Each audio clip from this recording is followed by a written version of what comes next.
She looked me square in the eyes and said, "Your family isn't coming to our wedding." Her voice was cold, emotionless, like a verdict, not a conversation, not a request, just a decision already made. I stared at her in silence, the words hanging in the air like a shard of glass between us. Sharp, wrong, foreign in the space we had once filled with laughter, whispered dreams, and shared futures. I didn't raise my voice, didn't protest. I simply nodded and said, "All right." Then I stood up, walked into the bedroom, and opened my suitcase. My hands were steady, my thoughts sharper than they'd ever been. I wasn't rushing.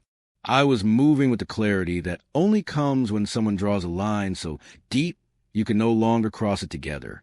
What followed was a haze, yet every moment seared into my mind like a scar. I'll never forget it. My name's Liam. I'm 32. Her name was Chloe. She was 30. We'd been together for 5 years, engaged for the last one.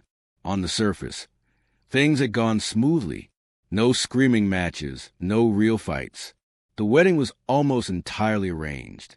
Venue reserved, cake sampled, seating plans debated, all the endless details handled, mostly by me. The redwood grove, tucked beneath a canopy of ancient trees, was our chosen venue, a dream spot. I'd put down the deposit, paid for most of it myself. This was meant to be a celebration of love and unity. Instead, Chloe turned it into a power play. It happened on a Saturday afternoon.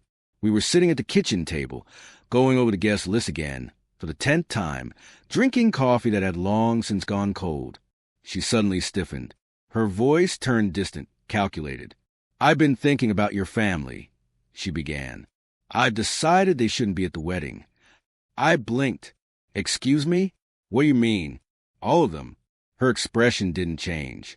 "Your parents, your sister, even Sarah and your cousins, they're just not the kind of people I pictured at our wedding. Not our kind." I repeated, my throat suddenly dry. "They're loud, Liam. A little rough around the edges. This wedding is supposed to be classy, sophisticated. I want elegance. Not them." She wrinkled her nose like the idea of them physically disgusted her. I leaned back, stunned. These were the people who had welcomed her like family from the start. They helped us with the down payment on our first apartment.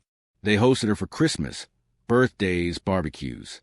And Sarah, who Chloe herself had asked to be a bridesmaid, had spent hours picking out decorations and shoes with her. My chest tightened as Chloe continued, "My mom agrees.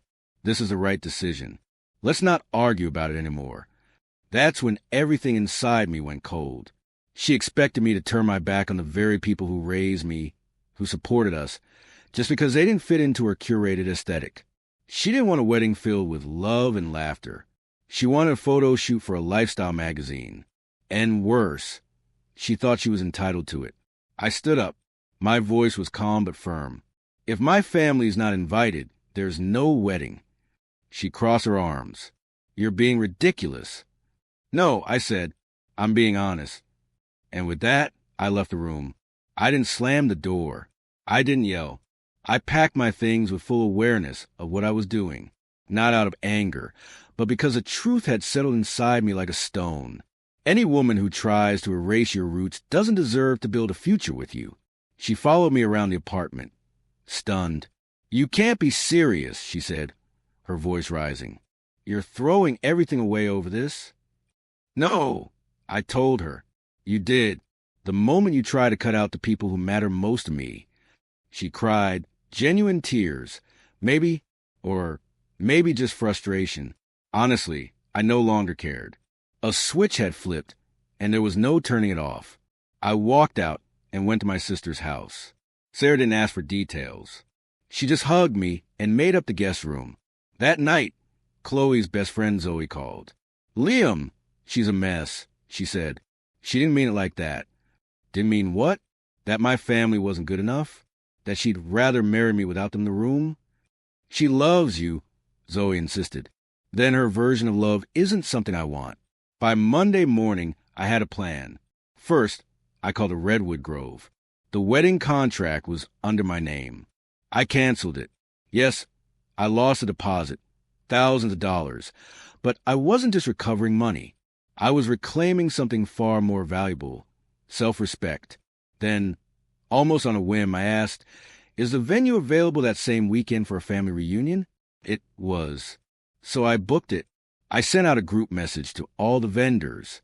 Chloe and her parents had paid the caterer's deposit, not me. I informed them, cordially and clearly, that the wedding was off, and any further dealings would need to go through Chloe's family. I even attached a screenshot of her exact message. "Your family is not invited." End of discussion.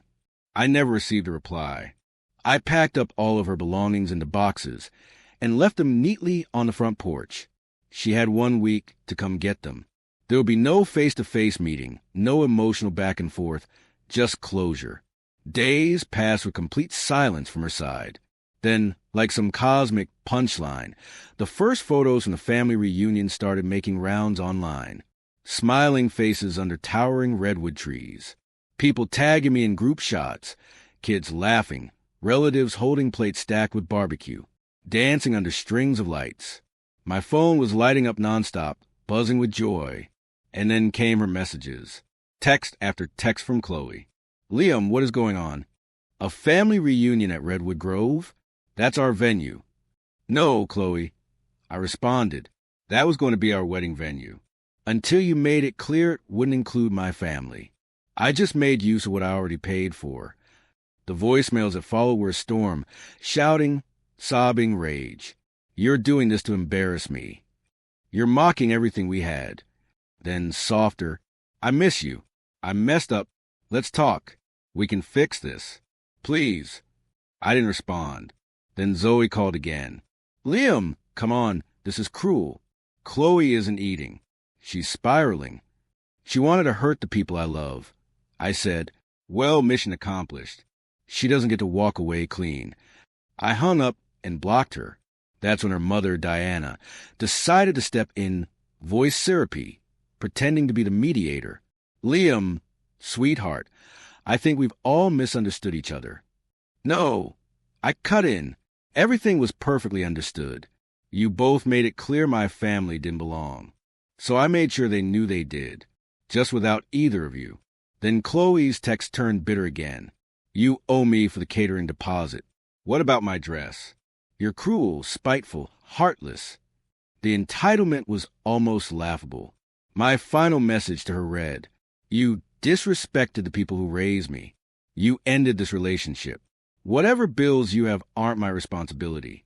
This conversation is over." And that was the last thing I ever said to her. I blocked her completely. The reunion? It was everything the wedding was never going to be. Kids with sticky hands running wild. My uncle strumming his guitar by the fire. Laughter echoing under the trees where stiff speeches and overpriced flower arrangements were once planned.